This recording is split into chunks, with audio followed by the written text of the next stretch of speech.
Alright, I am so excited for this. My voice is finally back again, so I'm so excited to dive into this. And I feel like it was just a God sign because there is a diamond rush. And the Haze will take us season 2, episode 3. Which is stronger, will our destiny? Let me tell you, I completely forgot what happened the last episode. Episode 3, Moko's plans. Yo. This episode contains scenes of violence and an aura. So nothing new. Okay. Mylan had once stood on that very spot, alive and full of strength.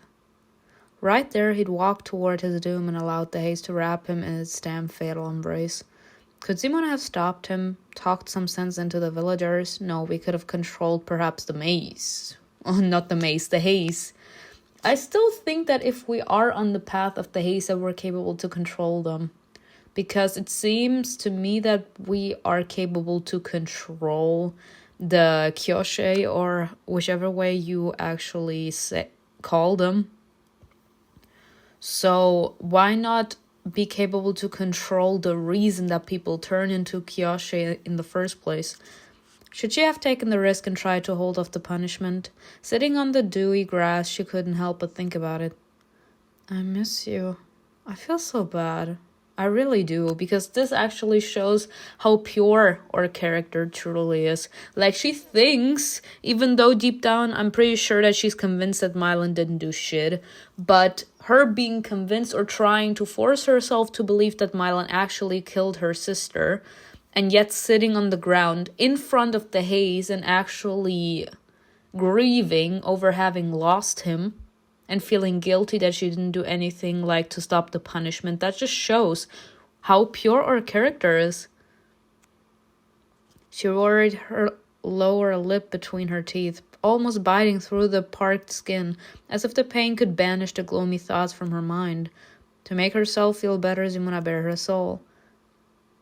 Path of determination, the tears, it's the tears. But I hate you, even if it's not your fault. Even if you didn't kill Veria, I hate you. Why does she hate him? Because he left her. Your disease has caused me so much pain. In a way, I'm even glad that you're suffering out there in the haze. Nah, she's trying to convince herself that she hates him. Because that way she's more focused on the negative emotions, as in rage, rather than focusing on her grief and sadness. Because as sad as it sounds, anger/hatred fuels you with power. Meanwhile, sadness actually brings you weakness. You feel mentally vulnerable. And you're more effective, as in someone you're easily approachable when you are sad and vulnerable. Weak. Meanwhile, when you focus mostly on rage, you grow determined at the end of the day. But I miss you. This is so fucked up. How can that be? Because you know he didn't do shit, girl. I didn't know you were plagued by such thoughts. It's not like someone cares. Like, Tata literally was the first one to kind of force our character to be fine with it. Tata smoothed her skirt and sat down on the ground next to Simona. Simona had been speaking aloud, so it was no wonder that Tata had heard everything. But what was she doing there? Are you following me? Do you think that just because I kissed you, I'm running after you now? Again, I played. I'd like to think so, yes, period. You're a simp. We say you're a simp. Tata let out a peal of laughter. Tata's smile faded quickly and her eyes grew serious as she asked tentatively, Why did you come here? I can't stop thinking about him. Why? Simona told her about what DRAGAN had said, among many other things. If Mylan was so eager to see me, why didn't he just ask? Just once. At least once. He hardly ever visited us. What was he looking for through the window? Tata thought about it. There has to be a reason for my sister's death. Everything's connected, intertwined, just as Mokis likes. You said he fell in love with someone. Did Mylan mention her name? No. But he wasn't in love with you? Everyone thinking that. That's so funny. I once saw a woman's silhouette in his house. I think he might have been talking about her. Simona remembered the spirit of that woman haunting her. One star fell, another faded, and only the last remained shining. What was she trying to tell me? Was she involved with Mylan? No, it's nonsense. Who visits you often? So often that Mylan could sometimes look for his beloved on your doorstep. Simona felt a surge of excitement and joy at Tata's words. Simona looked into her eyes, certain that Tata had asked the question deliberately, already knowing the woman's name. You're brilliant, Tata. Why didn't I think of that? Tata's eyes lit up with genuine happiness. Who is she? It's Sienna. Huh?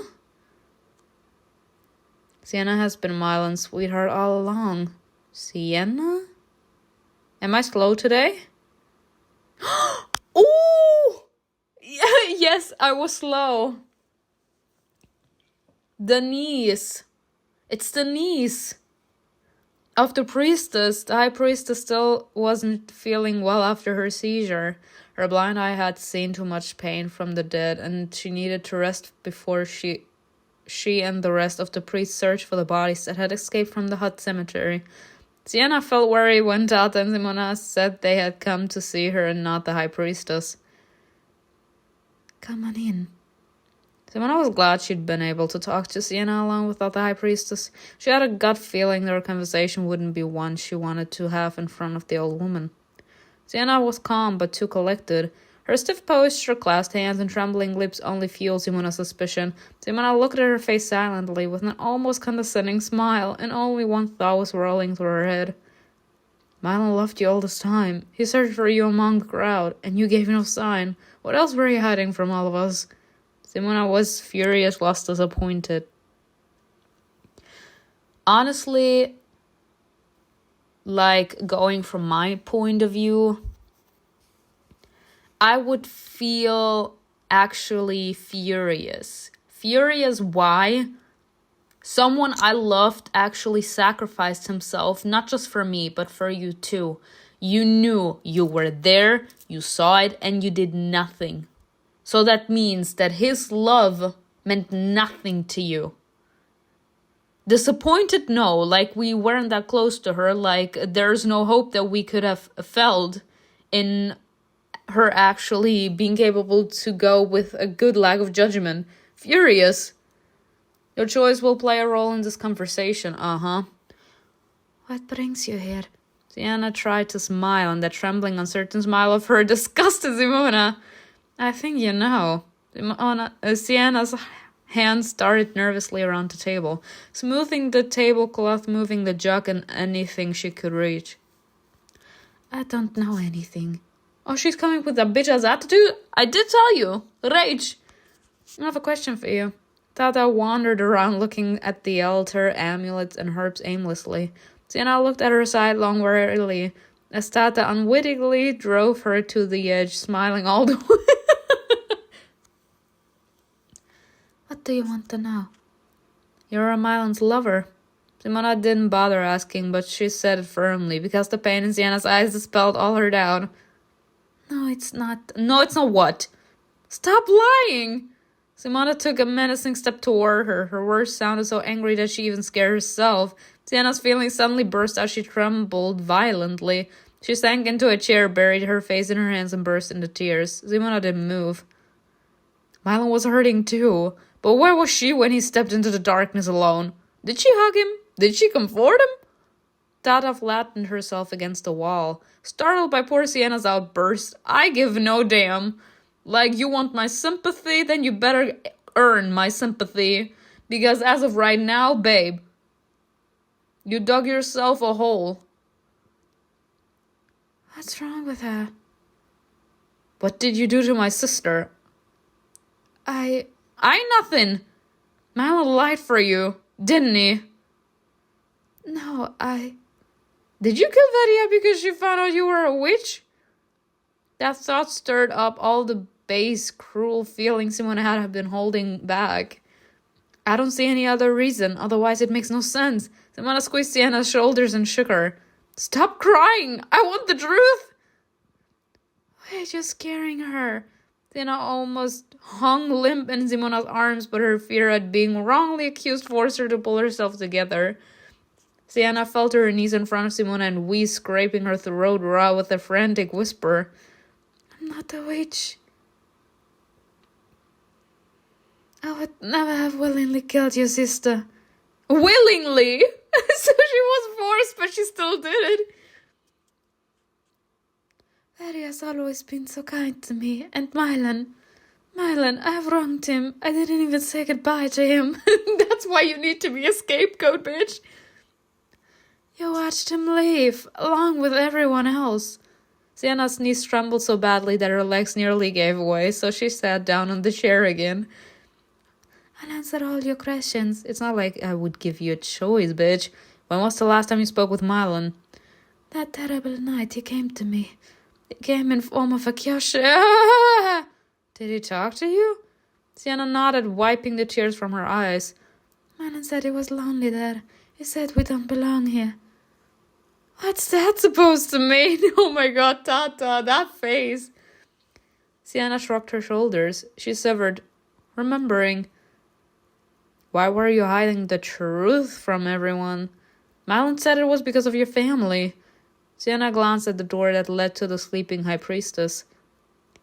Yaga would have disapproved. She was hoping that I would be like my brother, or at least become a priestess. Or she found out I was in love.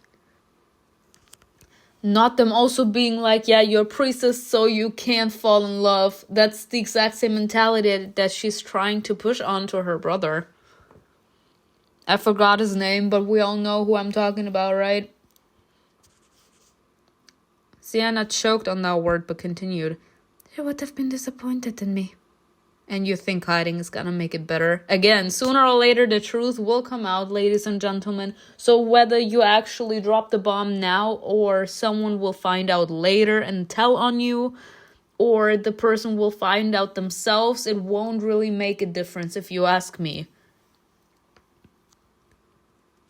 What happened between Mylan and Veria? Sienna burst into fresh tears with renewed vigor. Tata clung to the door as if it would help drown out Sienna's sobs. It seemed that she was afraid to face the high priestess. If she'd had her way, she would have put her hands over Sienna's mouth so that she wouldn't wake up the old woman. Do something about her. I'm trying. Your tears won't bring my sister back. Sienna cried even harder. That bitch! That's not what I asked for. Me neither!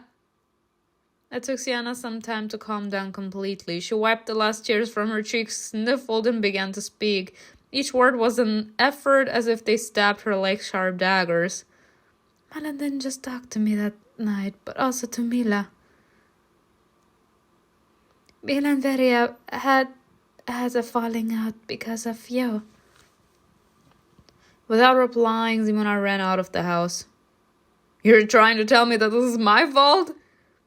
She couldn't get enough air. She wanted her lungs to burst, wanted to rip open her belly and take out the barbed wire with all its sharp points, digging into her gut and causing pain. Simona! Tata rushed after her, leaving Sienna alone with her grief. Sienna pointed to Mila because she doesn't know anything else. You scared her so much by calling her a witch. What else could she do? Even if Mylan has nothing to do with it, it doesn't mean that it's a human's fault. I know it might sound unlikely, but it all started with Veria's death. I feel like solving her murder is the key to unlocking the truth. I only have breadcrumbs. I'll cling on to everything I can. What are you going to do? I'll talk to Mila. I have to keep asking questions. Someday the answer will lead me to where I need to go. Or it will lead you to oblivion, as in the Icon House. Because it's been the beginning, ladies and gentlemen. We've been asking ourselves ever since our sister died what happened. And we still don't know shit. The only thing we can be certain of is that Mylan didn't kill her.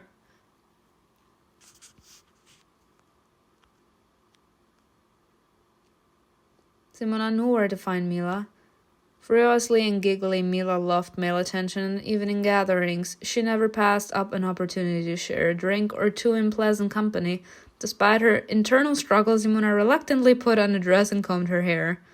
I hope Tata isn't upset when she finds out I went to see Mila without her.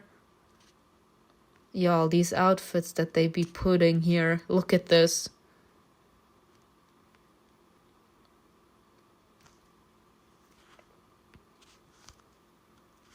They're actually out here thinking that this is a given. Like, look at this outfit. It has bunnies on it. People.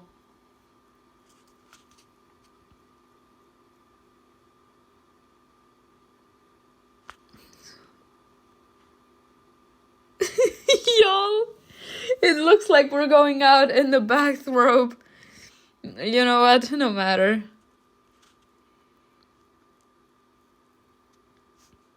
Maybe we will even find DRAGAN here. The air was filled with excitement, rude and raucous like drunken laughter. Dragonflies buzzed over the wooden tables that had been pushed together under the shade of rustling trees. A rich smell of meat and herbal infusions filled the air with a cloying greeting. Drinks splashed everywhere as cups collided with a thunk. Women in light, airy dresses ran up to men, giggling and playfully tossing their hair back over their shoulders. They flirted as if weaving an invisible thread of words stretching between themselves and their partners, fishing out sincere but shameless compliments. "Have you forgotten now you pulled my braid at the last gathering?" Layla stood with her back to Simona, blocking the man she was talking to. Another woman lifted the hem of her dress as if on accident, exposing her bare leg, then swiftly hiding it back under the fabric. Laughter and conversation flowed freely, distracting the people from their hardships and driving away the darkness of the night. Simona sat down at the far table, not wanting anyone to spot her. The jokes were loud, sometimes cynical. He again. "What a wonder Vlas has drunk so much that he stings like an old boar. Ladies, don't come too close, he might roll all over you." Instead of an answer, Vlas crumbled instinctively. DRAGAN laughed, practically snorting his amusements. He patted Vlas on the back, who grinned and nodded as if it were a compliment, not an insult. They disgusted Simona. Me. Tata had mentioned that Vlas had helped her on the night of the Kyoshes, but Simona couldn't imagine that drunkard saving anyone, no matter how hard she tried. And yet there was a nervous undertone about their laughter and jokes. Everyone drank greedily, like there would be no tomorrow, as if mead weren't just a drink, but a protective potion that could banish the memories of the Kyoshes, of the cold bodies just outside the village. I mean, with all the BS that is happening, of course they would be thinking, yeah, alright, so this is the end. Again, they could just leave this place, but oh well. They didn't speak of it openly, but it was clear. They had to laugh loud enough to drown the echo of pain and fear that crept up to each of them in the shadow of night. DRAGAN slammed his empty cup on the table and shouted to the half-sleeping Vlas. "And anyway, I caught some kind of cold. I had a cough. And I hear this nasty child's laughter at the wretched window, as if it's mocking me. It's SIRIN, the cursed witch. That filthy snake gave me a death stare. I wish I'd never laid my eyes on her. She wants to curse me so that I rot alive." Yeah, alright. "Shut up already, you drunkard. Go and get some sleep and stop telling such ridiculous tales." Mila took his cup and lifted it and flitted off. Before Simona could jump from her seat, Mila had already disappeared from sight. Simona noticed Novak and immediately ducked and sat back down. He stopped looking at the villagers who stared back at him. Novak tilted his head in thought, then grabbed the cup of meat and sat down at the next table, as empty and desolate as Simona's. A moment later, DRAGAN sat down next to Novak. Simona hunched even lower, trying to blend in with the surroundings and becoming invisible. No, please, one of them. Oh, for heaven's sake, of all the luck. No, please, someone touch her shoulder, like, bye. She carefully turned her head in their direction. There were plenty of people around, and I casually concealed details, which meant they might not notice Simona. What are they talking about? Why did DRAGAN sit down with Novak? What does he want with him? Eavesdrop, please. Zimonar rested her head on the table, which allowed her to look at them freely without hiding and listening to their conversation. At first they were silent. Dragan stared at Novak. There was a gleam of scrutiny mixed with menace in his eyes. Oh my god, what is what is going on? What are you doing here? Drinking, like everyone else. You're not welcome here. They're afraid of you. Novak looked around at the crowd. They had frozen indeed. They should stop being afraid. Fear restrains you, and you've all been idle for too long. That's not for you to judge. Oh my god. And for whom then? You? Are you speaking as the future elder, or as Vencia's son? Dragan's eyebrows knitted together menacingly. I mean, he did touch a vulnerable subject, but he is right. But Novak either didn't notice or didn't feel the threat. The elder said you would take his place. The elder said that for myself. Oh my god. His voice had a dangerous edge to it. Novak was on very thin ice, and he knew it, but he looked neither scared nor pleased nor even ready to retaliate. I'm sorry, this bitch was in the maze for so many years and he survived. He still kept his mentality and human-like nature. What would scare him at this point? The priest and the magus may avoid you, but I'm not afraid of you. And if I have to, I'll beat the answers out of you. Oh my god. Wasn't the Haze? Novak took a sip of meat and grimaced. It clouds the mind. Do you like it? Dragan leaned over menacingly. How did you get out of the maze? You're going to be a great elder. He's like you're doing the exact same shit that they be trying to pull. For a moment, Zimonar thought Dragan wanted to smash his fist into Novak's face, but instead the blacksmith sighed and straightened. He gestured around his face. We'll let this to you. Novak touched a fang on his chest pensively. His eyes became distant, blinded by the memory. But he blinked it away and replied, his eyes becoming almost as hostile as Dragan's. He's like, you don't want me to talk about this shit, you don't talk about that shit for me. I bet. What? Dragan paused, considering his reply. He was probably plagued by the same thoughts as Simona. There are animals in the haze? You were its fangs then? That reminds me of who I've become. Who have you become? A man. Novak fixed Dragan with a steely gaze. Someone who asks questions. Period. So back in the day, he was the kind of person that never asked questions and just went with the flow. Like never thinking about anything, because I would assume his father or his mother or both had the tendency to like conceal him from harsh reality. And when he then went inside the haze, and he got confronted with so many awful things, he started to ask himself questions. What he does, who he is, why he does what he does, why things are happening to him, why he's still alive, etc. Asking questions means getting answers, and sometimes it hurts a lot. You like to ask questions, but you don't like to answer them. Akiyoshi took my memories. They come back, but they're scattered. I can only speak of what I remember. Dragan cocked his head, his mouth curved in a wry smile. You don't say. Honestly, you don't know. Like, has anyone ever gotten close to Kiyoshi and survived? Honestly, no. How would he know? I'm telling the truth. And honestly, if I would be Novak, considering the fact you're already being such a hostile bitch towards me, I'm not even gonna waste my energy in order to actually convince you from the fact that I'm genuine. If anything happens to Vencia... Sir! It won't. Dragan got up from his seat. I didn't come here for you and promise. Your word means nothing to me. I came to give you mine. If Vencia gets hurt because of you, cursed one, live in the haze. Life in the haze will seem like the god's blessing. That's his way of saying that he still loves his mother. I love this though. Novak tilted his head and his gaze turned icy and frightening. Ooh. You've already said that. I'm going to keep telling you until you leave Vencia's house.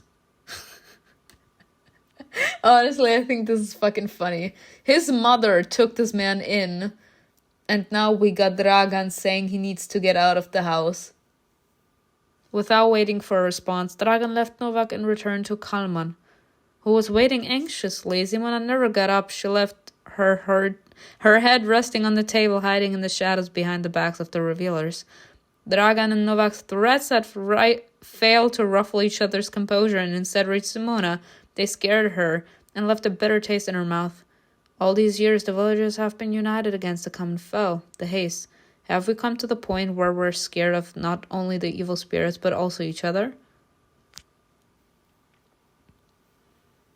No, they're scared of what they don't understand, because he's like the only person that went inside of the maze and actually still kept his sanity. People think that he's like a bad omen for the village. Suddenly, a girl jumped off of her mother's lap, ran up to Novak and held out her tiny hand to him. Cute. Hello. Me? Rada. Simona turned cautiously as if preparing to rush to the girl's aid. Novak's gaze lingered on Rada's face and didn't move. It was impossible to tell what he was thinking and what would follow his silence. But suddenly his stern face lit up with a smile that wiped away the nightmares etched into his features, and even his scar appeared to shrink and looked smaller. Hello, Rada. He's being friendly. I mean, he's not a bitch! Yo! He's been traumatized for years in that fucking haze. He's pretty much, I'm gonna tell you, I'm 1000% sure because of all the awful things he's seen in the haze and everything he's been through. He's the wisest one in this entire village. I mean, let's put him on the same scale as the High Priestess and the Magus. Let's all place them on one scale because both of them, like, not both of them, all three of them, like, have connections and have seen a lot because of the fact that they see, like, visions, etc. He's not a bitch. He's just seen a lot. And that actually makes him seem extremely rough. But he has a soft core. Only there was something even more frightening about that. She was flooded with expectation, uncertainty, distress. What if he changes his mind? What if he pounced on the girl and dragged her into the haze, revealing his Kyoshi nature? Huh? Instead, Novak held the girl's hand, listening to her babble with a soft smile. Novak noticed Simona's heavy, searching gaze. My mistake. Simona hastily turned away. Rada's mother let out a short squeak, demanded that her daughter let go of the stranger, and then pulled her away and picked her up. She turned her face, twisted with fear, toward Novak. Don't touch it. Stay away. Honestly, I would just be raising my eyebrow. The fuck do you want now? Then John got up from the table and, with a blaming grunkle through his gritted teeth, said, Go away, evil spirit. Honestly, I would feel like so out of place. He was one of the people that actually threw stones at him. The villagers picked up on his indignation. My god. Can we just smack all of them, please? Chase him away. Novak smiled bitterly and stood from his seat. I wouldn't want to remain there either, like the fuck.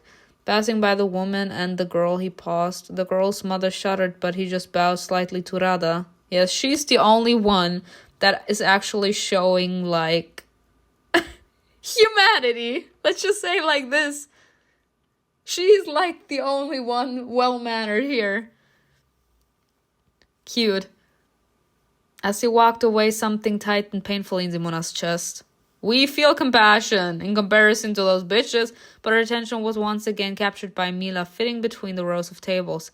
Most of the women were tired of dancing and chatting and sat laughing next to the men. Mila also looked tired, but she had a smile plastered on her face as if carved in place. Looks like she's pouring the drinks and helping at the feast today.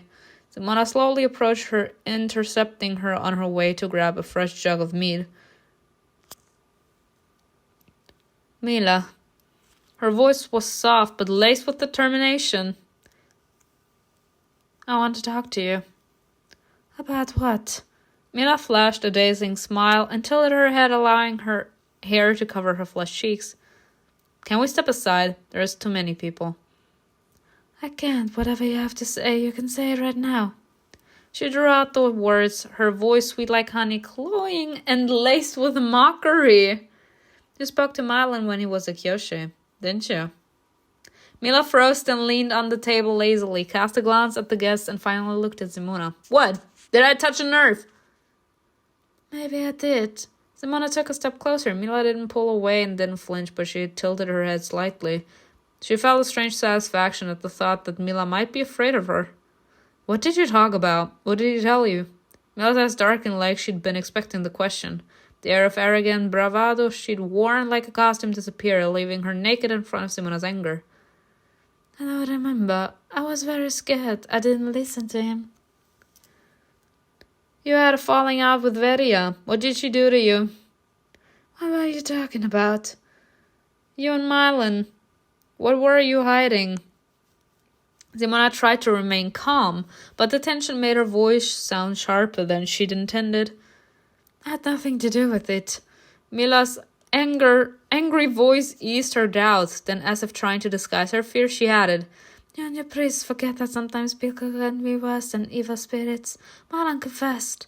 Betty and I got along really well, at least until we had a spat about you. Because I teased you sometimes, she didn't like it, but I didn't mean to hurt you. Simona frowned, feeling something nasty and slippery stirring within her at those words. Mila leaned toward her, keeping her hands behind her back and looking into Simona's eyes with a mocking smile. You don't mean any harm, yet you're mocking me. Does the mystery of Veria's death still haunt you? She sighed and gestured as if shooing away an unpleasant memory. You know what? Maybe she brought it on herself. Mila's mouth curved as she barked out a short, cruel laugh. Na. Smack her. Simona felt something ignite and burn inside her. Don't let her talk to you like that. Bye. She grabbed Mila's hand, squeezed it so hard that Mila sucked in a breath and a soft whimper escaped her lips. Are you laughing at her death?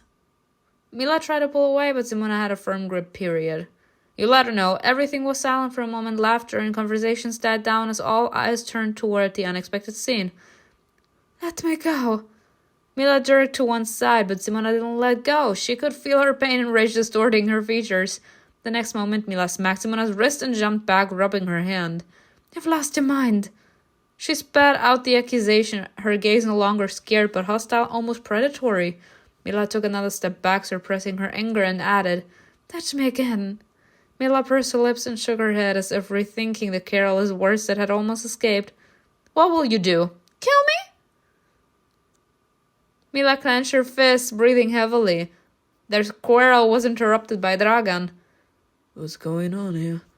Simona's vision was blocked by his back. DRAGAN stood in front of her as if protecting her from Mila, period. You see, I got my bodyguard, I got my man. She felt relieved and grateful. Mila smiled rarely and sadly. Nothing, it's her.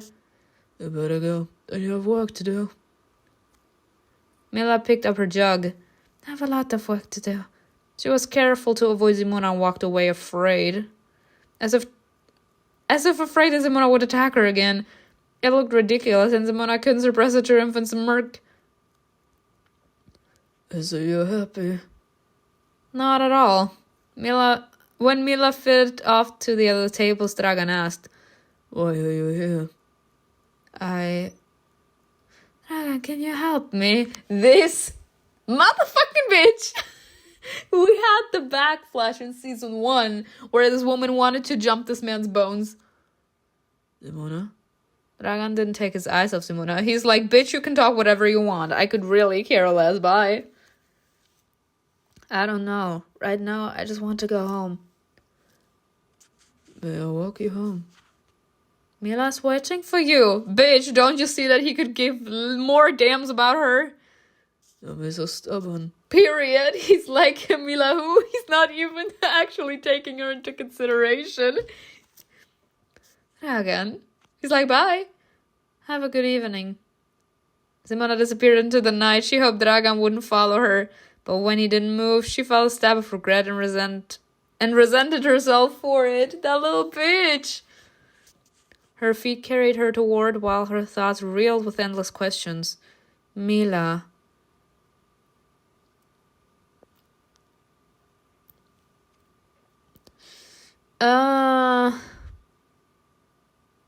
Now, Vile, I don't know. She's a bitch.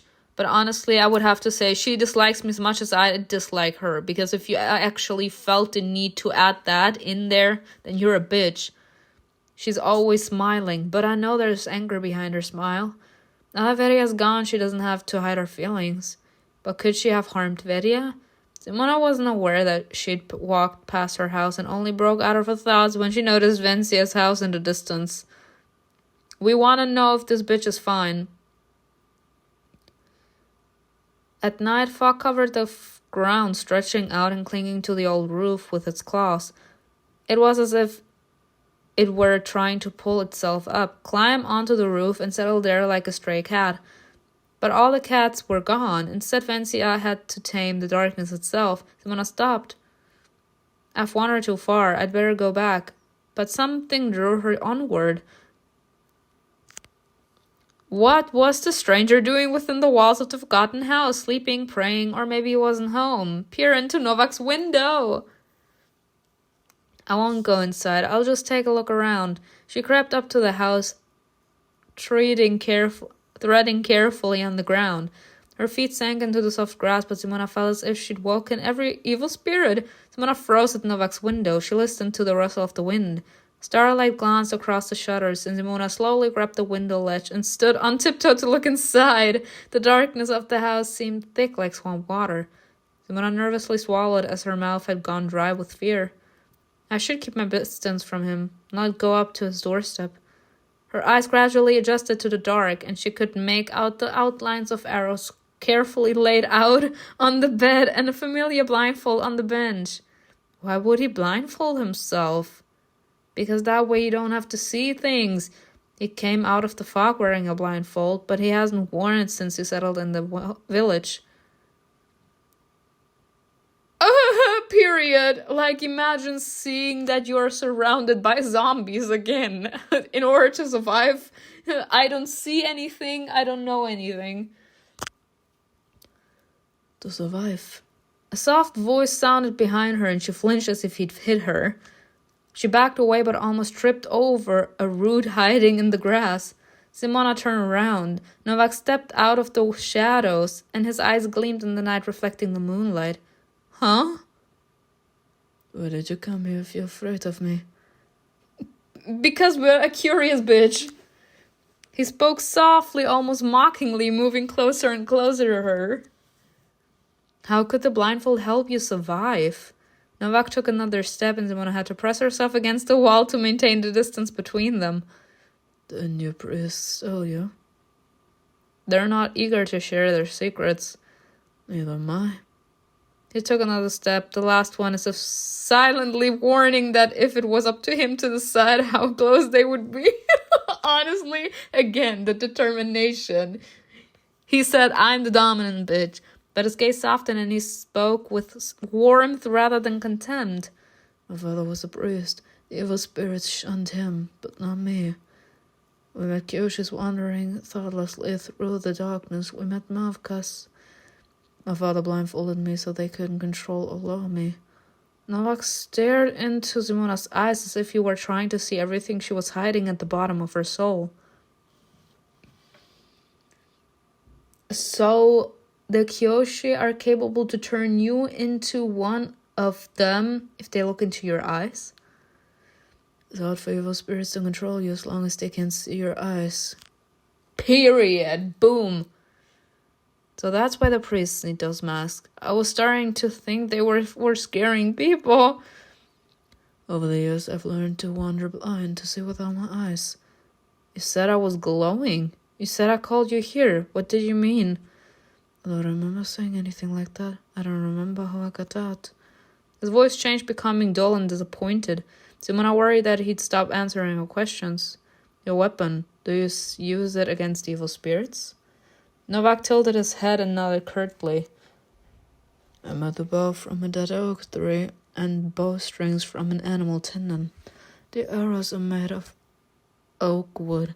and the arrowheads are made of bone and stone. I used what I could find. His thoughtful gaze shifted from her face to the window behind her. It turned out pretty well. The bow has never failed me. And you've been wandering around all this time?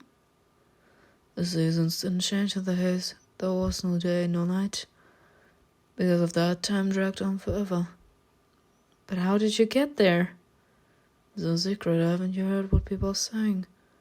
People say all sorts of things. Novak leaned forward. Simona held her breath for a moment. She didn't know what to expect from him. Would he strike her or grab her with his rough fingers? Or maybe she was afraid of something else. The strange unfamiliar thrill had suddenly gripped her hard. But Novak only exhaled softly. His gaze wandered over her face and lingered for a moment. The ghost of a grin flashed in his dark eyes, period.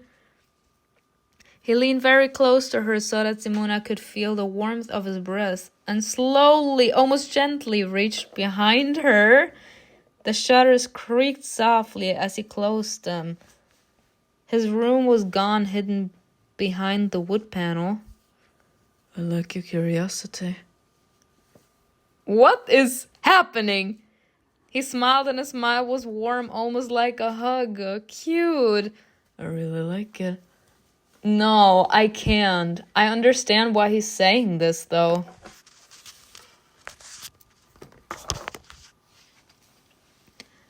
Usually people just see what they want to see, okay? Like, he said he started to ask himself questions when he was in that maze. In the haze. I can't understand why I keep on saying maze. I'm so sorry. He started to ask himself questions. AKA, in other words, he became curious. Now, we're curious about him. That's why, instead of listening what the other people are saying and shunning him, like everyone else is doing to him, we decided that we want to know for ourselves, as in we ask the questions ourselves. We don't listen to what anyone else is telling us. We want to find out the truth by ourselves, and he likes that. Simona froze, still feeling that strange thrill. She pressed herself even harder against the wall and squeaked out, I have to go. Before running away, Simona noticed Novak's smile growing even wider, period, because he knows. Oh my god, you seem to be interested in each other. Oh my goodness gracious, I'm weak the next day. Ozar scratched a soot-filled growth in the wood, looking bored.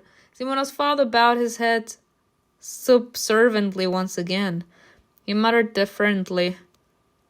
The Magus himself, personally. To end his exhausting requests, Ozar agreed to sit down at the table and accepted food and drink, but he was in a hurry to eat. Ozar tried not to look at Ratmir because he saw him cowering under his gaze. But may I ask? He had been rambling insistently, but it was only then that Ozar finally paid attention to what he was saying. What brings you here? What brings me here? Me. He'd been asking himself that question all the way to their house. What brings me here? It's the fact he's asking himself that question out loud. I'm weak. What brings me here?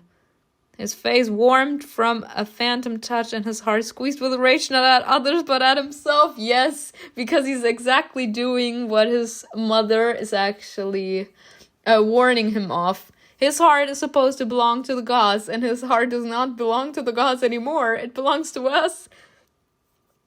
An inexplicable, nauseating sense of insanity filled his soul. Ozar, remember the real reason for his visit. Ozar, I'm fucking weak! The Magus didn't notice his silence. Lost in his heavy, troubled thoughts, he was unaware that his eyes had clouded with memories.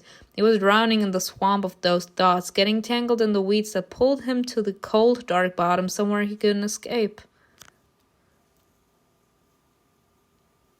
The night before, Ozar sat at a rough wooden table drinking wine. It tasted like poison syrup flowing bitterly through his veins.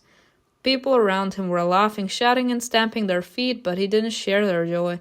Everything was a blur, and his head throbbed as if someone was hitting it with a heavy hammer. Sir, this is called actually being drunk. Like hangover. Ozar realized he was tired of the noise of people, of their endless stories and jokes, of himself. Nah, he's mentally exhausted. That's when you start to be tired and mad at everything that's going on, because you yourself can understand how people have that much positivity in their life that they can continue partying or living their lives as if nothing bad could ever happen. And you actually noticing how your mental health or your energy is slowly deteriorating more and more as time goes on, and you see that everyone keeps on having like a positivity inside of their lives, like so much happiness. You can't comprehend why they still have that, because you have lost it yourself. He drank his wine without tasting it, as if he'd lost the ability to feel anything but emptiness. Yeah, too much?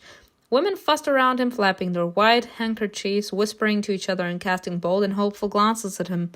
Layla was especially persistent. She was teasing but watched him anxiously, trying to pull him from his deadly despair and looking pleadingly into his eyes. Are you part with us? But Oza was silent. He didn't care about anything. All their flirting seemed empty and pathetic. Zora touched his hand gently, almost by accident, and something muted stirred inside him. He suddenly turned to her, and noticing the change in him, Layla responded, also moving closer. Oza was drawn to both of them, like a wave to the shore, but there was something alien about that attraction, as if it weren't his own. A strange hot rush of excitement swept over him. I feel because of the fact that he is drunk, he is like dwelling in his thoughts and his fantasies, and he is just remembering why he... let me say it differently. He is remembering the feelings that are the most powerful inside of him. And when you are drunk, like, the filter is no longer there. Like, the walls aren't up anymore. So it's easier for you to actually just accept what is truly worrying you, even if you don't remember it, or you will deny everything in the morning when you're sober. He never allowed himself to fall in love because, as his job is to be the magus, he can't allow himself to be with anyone but with the gods. So, when you get closer to him, he's slowly starting to get interested in you, and that means that he's slowly getting distracted from his duties as the magus. So, him actually drinking the alcohol made him actually open up to who he truly desires. And him actually remembering us, and perhaps everything that he wants to do with us, heightened this man's desire, but not necessarily the desire towards them, but in general the desire. And again, if you don't know how to deal with your emotions, you act out, and one-night stands are a thing. He'd never felt it before, yet he had an instinctive desire to explore it. It was similar and unknown at the same time, like an old half-forgotten melody. But then another name invaded his thoughts, conjuring a vision of a gentle smile and piercing gaze. Simona. What did I say? A sharp piercing stab in the heart destroyed any false passion, filling him with rage. Yeah. The magus pushed Layla and Zora away roughly, as if their touch burned him, because they're not the ones he actually wants. Have you bewitched me? His voice was quiet, but filled with such rage that their smiles faded. This. Oh my god. Because he never fell in love. He thinks that someone actually bewitched him, forcing him to have feelings for our character, because he doesn't understand how he was capable to let his barriers down to that point that someone was capable to win his heart. Oh my god. Oh no. They looked at each other, scared and confused, and didn't speak a single word in reply. Oza jumped to his feet and staggered away distraught. He was walking down the road. His breathing was heavy and ragged. His head was swimming. His lungs were full of something other than air. Was he drunk? Yes, he felt drunk, but not with wine, with something deeper, darker. Desire. Oza was breathing, trying to collect himself, and felt his anger bubble up inside, hot as a forged fire. He hadn't felt so furious in a long time. He was sure that all his strong feelings had long since faded, thinning out to almost nothing. Yes, because he has to be free for the gods. It seemed to him that the world was just a meaningless game for the gods and the high priestess, where both his life and the lives of others were just entertainment. But right then, his hatred extended beyond the world around him. He despised himself as well. Who bewitched me? A sonny boy. He kept muttering that to himself, clenching his fist as his suspicions solidified into certainty. Oza wouldn't have been confused or deceived by such a trick. He didn't like that feeling, that attraction. It was like a sticky net had wrapped around him and forced him to dance to the beat of divine drums.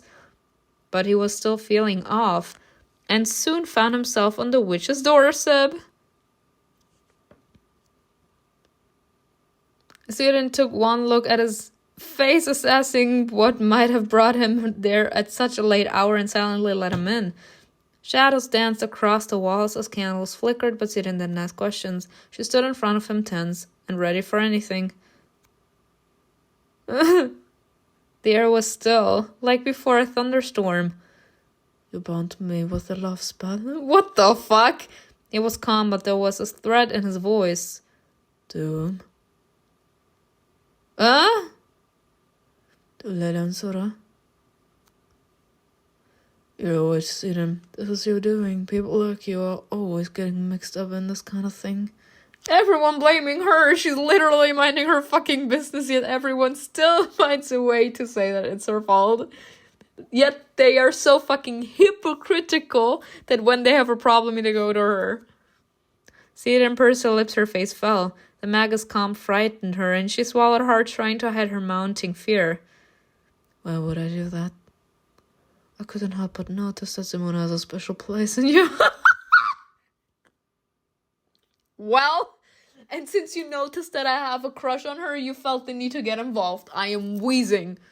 At first, SIRIN was taken aback, but then, despite her fears, she laughed cruelly. You didn't come to me because I'm a witch, Magus, but because you're jealous. Oh! My apologies. My apologies. I started the shade. I started the vengeance. I started the game, so... Oza froze as if he'd been punched in the face. Yeah, he's jealous, but why did he come to her all of a sudden? Like, there are a lot of people that... or characters closer with, like Tata, for instance. Or DRAGAN.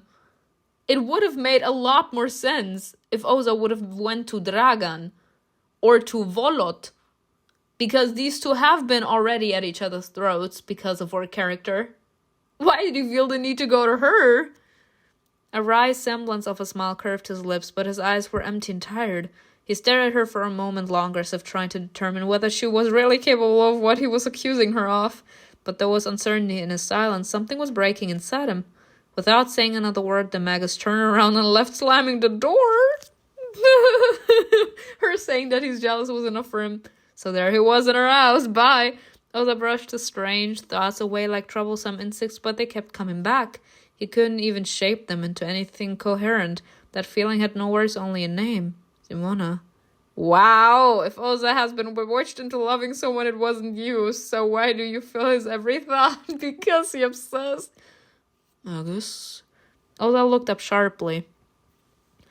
Ask what brought me here. He smiled because he still didn't know the answer to that question, so he had to invent one. The high priestess wants to train your daughter in her craft. She's not feeling well, so she delegated this important job to me. The lies and the deceit. Ratni pursed his lips, nodded slowly. His former docility was gone. Oza couldn't help but respect him for how furiously he glared at him. Don't ruin my daughter. Oza met Radmi's gaze with his own serious stare for the first time since he'd arrived, and replied, Never.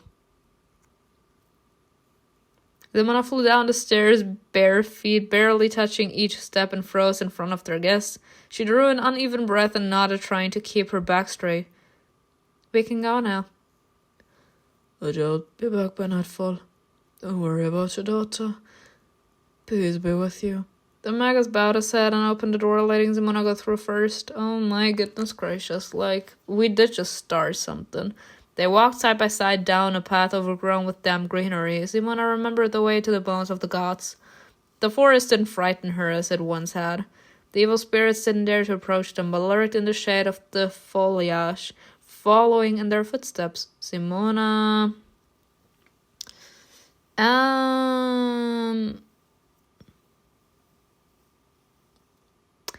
watched their movements, but didn't look too closely. If any came closer, she would instantly notice it, but she didn't dare what kind of evil spirits was chasing them. They reached the bones of the gods. They were still motionless, bursting from the ground, petrified and frozen beyond time. Zimona and OZAR began brushing off the fallen leaves and moss. The Magus barely spoke to her. He sat down on the ground and, carefully moving his fingers, began cleaning out the grooves, as if he were treating old wounds that were not destined to heal. And just like the time when the high priestess had kneeled before the gods, there was something sublime in the way OZAR bowed obediently without complaint. Instinctively, Zimona felt like bowing in response, not to the bones, but to his unshakable faith and devotion. When Zimona sank to the ground next to OZAR, he spoke without pausing in his work.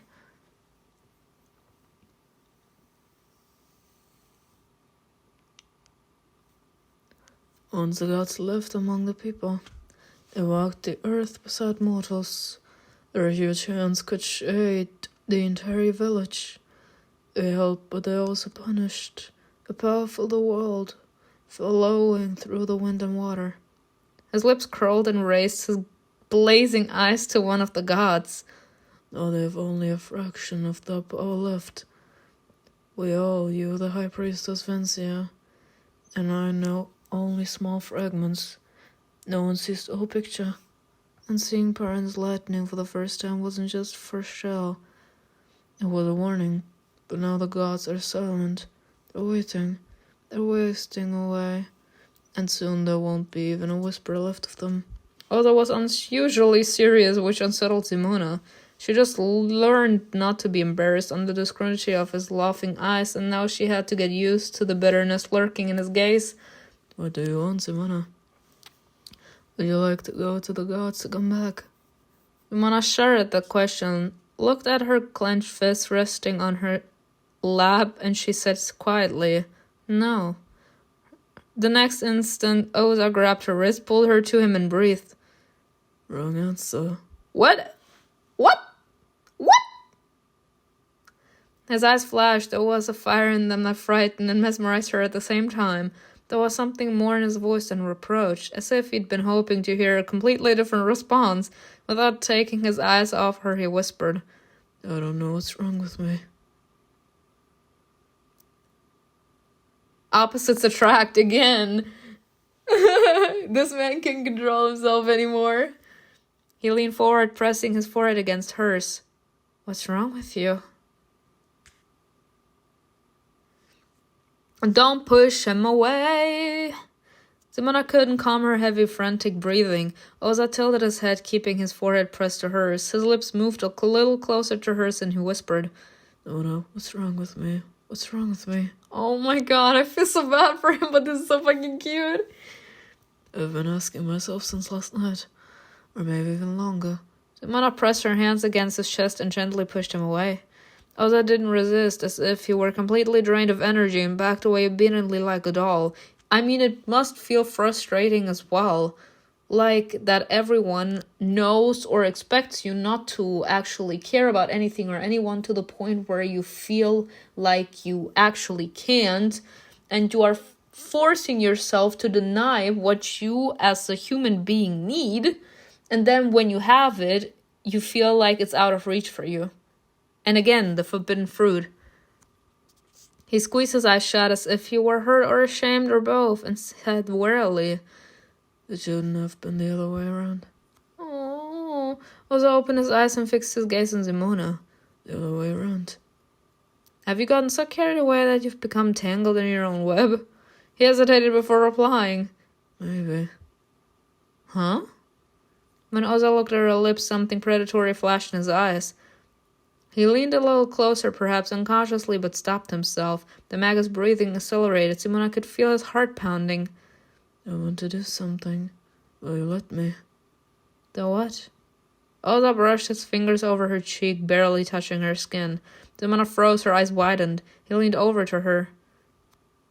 His lips were so close that she could feel the warmth and the faint taste of the wine he drank the night before. I want to kiss you. His gaze caressed her lips. I really want to. She hadn't let him before. What do you mean? Season 1, the finale.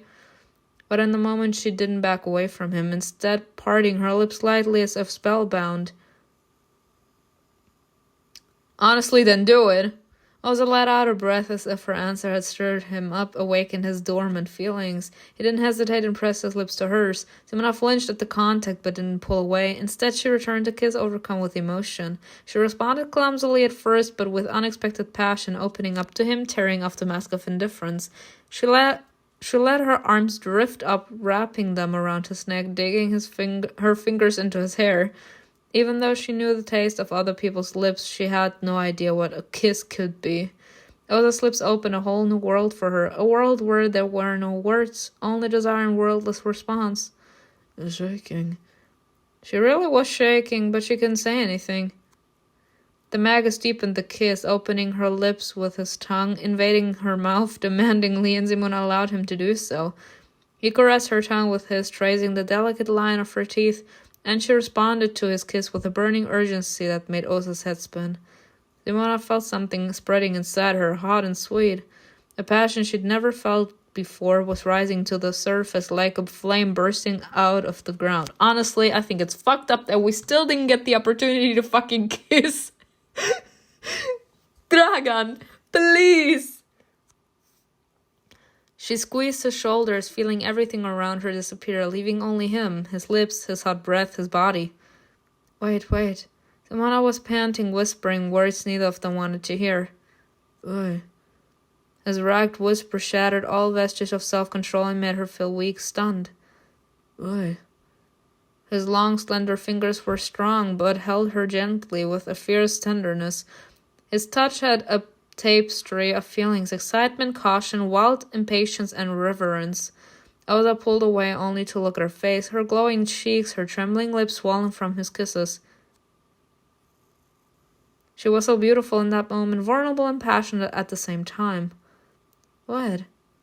He could tell she expected him to pull her closer again, to do what he'd done a moment before. He could see it in her hungry eyes. It frightened him to realize that he liked it. He thought of VOLOT. He thought the wild priest wouldn't mind grabbing her and dragging her to his cage on the edge of the village. Oza got up and gently pulled Simona up with him. Simona realized that the moment was lost and she wouldn't feel the taste of his warm breath on her lips again. She tried to keep her face expressionless, but her heated cheeks gave her away. They're attracted to each other, Willie. VOLOT turned to the gods on the night of the Kyoshe. You shouldn't have done it. Well, now I'm betraying my rival. Berating? Oh my goodness. It was filled with self-loathing. Why not? Her voice remained soft, but she seemed to have left her kiss behind. Oza had to pause before he continued the conversation.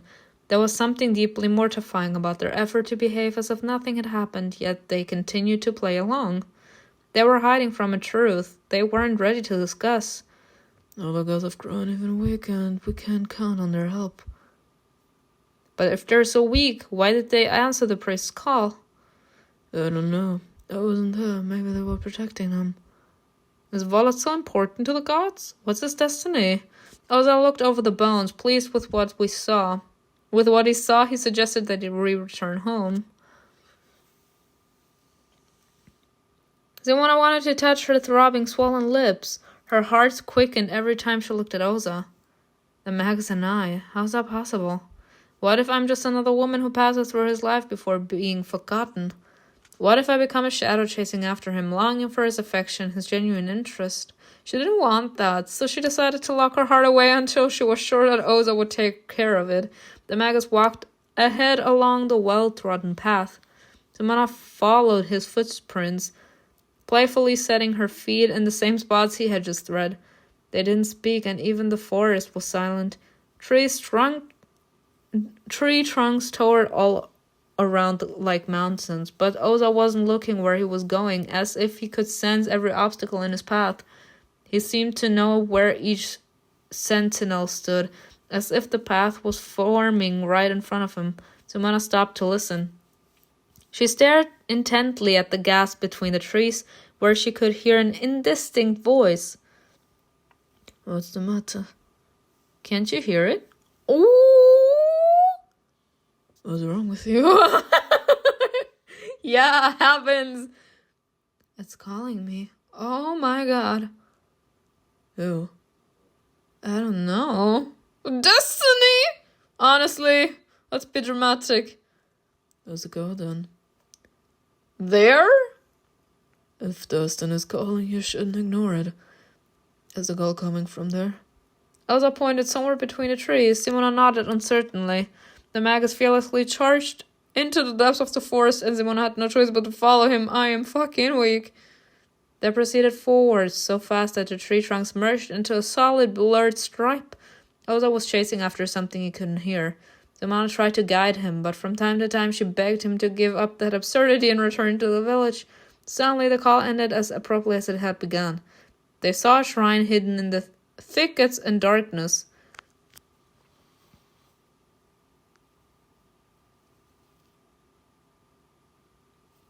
All right.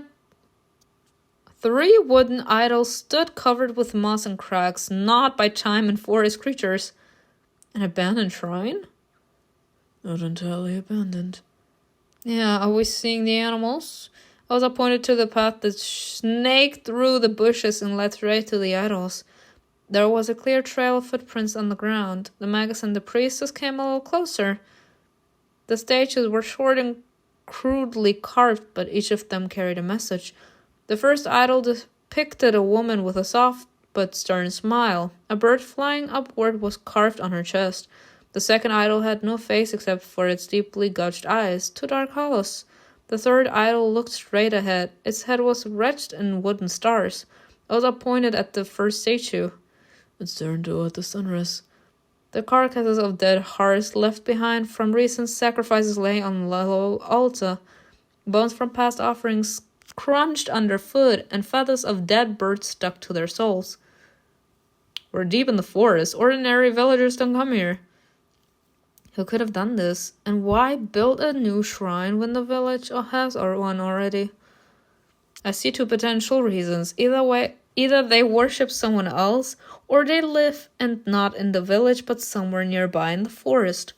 She looked at the crooked, ugly statues. Or maybe both. With silent confidence, the magus brushed the carcasses off the altar and stared at something. Simona came closer and looked where Oza was staring. The stone slab was covered with moss and wax. The deep grooves to direct the blood of sacrifices had a purplish-brown tint and were coated with a layer of dried blood and dirt. What is the symbol? It looks incomplete. See here? She ran her hand over the rough surface of the stone. The symbol has faded. I recognize it. Simona ran over the bones and, trying not to think about the fate of the poor animals, scattered their remains. She found a bone thin and sharp enough and returned to the altar. What are you doing? I've seen the symbol before, or rather part of it. The scar, or more like the mark on her hand. She began scraping the surface of the stone, completing the drawing with the part that she'd found in Vencia's house. Oh! The Star of Jungli.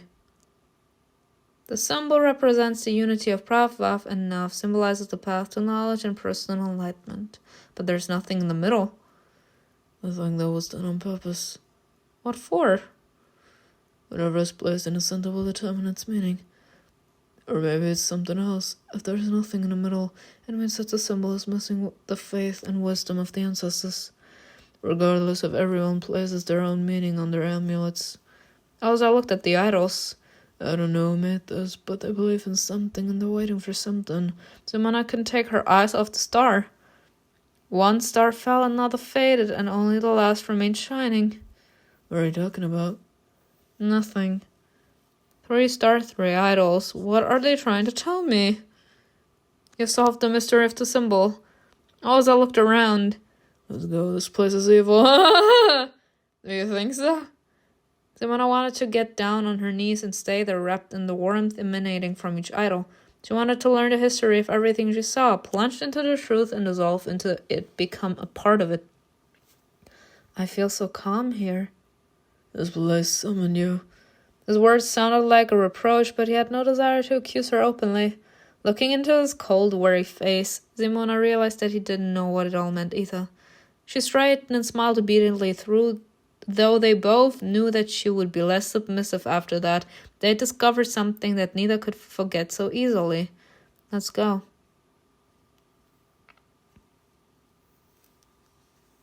Will you tell the high priestess about this place? It was well into the afternoon when they set off toward home, but Simona wasn't worried. She could hear the familiar sounds of the village nearby. I will. I wonder if the high priestess knows anything about these stars. You heard the call. What was it like? It sounded like an unintelligible voice. Whose voice? A woman's. God, if he says that I'm a witch or that I'm cursed. I've become too confident, but I could be exiled into the haze as easily as Mylan. I don't think that he would be the one to send you in the maze, girl. But Oza said nothing deep in thought. I stay near her house, Simona said goodbye to Oza.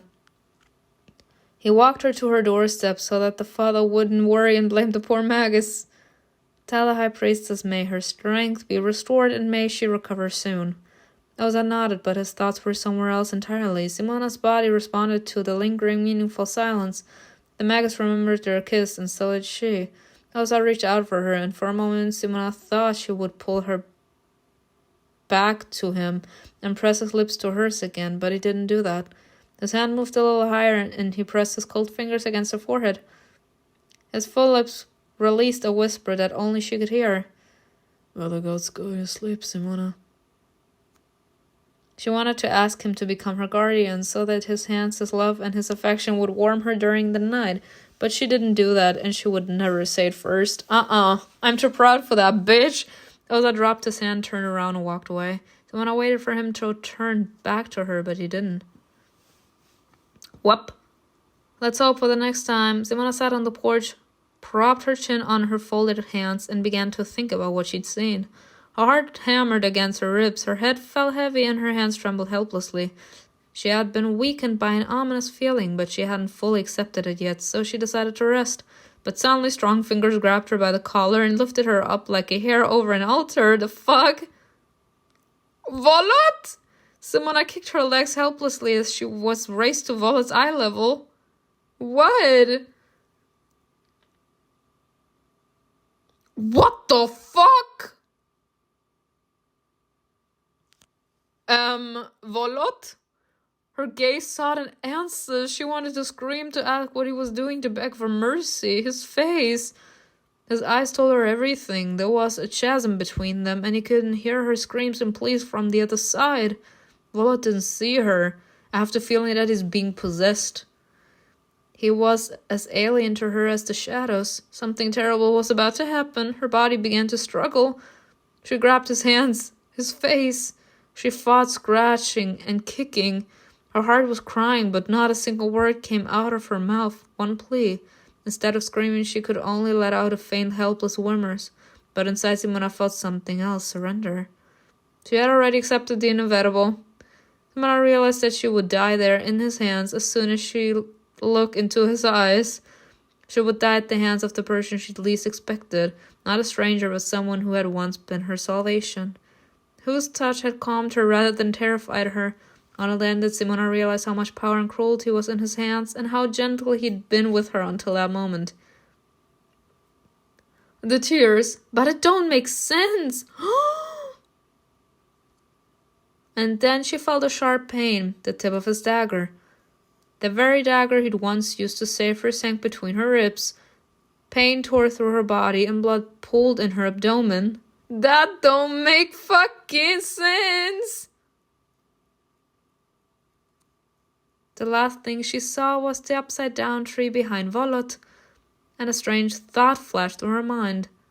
He'll hang me on it, and that's where I belong. What? But why hang us on that? It don't make sense. Why would he feel the need to hang us on that tree? And why is she petrified if he would do that? And on the other side, why do we belong to be hung on that tree? I don't get it. Did I miss something? Did I forget something? But hey, we will see what next episode will be like. What a nice way to end it. Wow. Out of everyone, VOLOT killing us. Wow. We will see what next episode will be like. I hope you enjoyed this video with me. Tell me in the comments below what you think goes best. And I will see you in another video. Bye.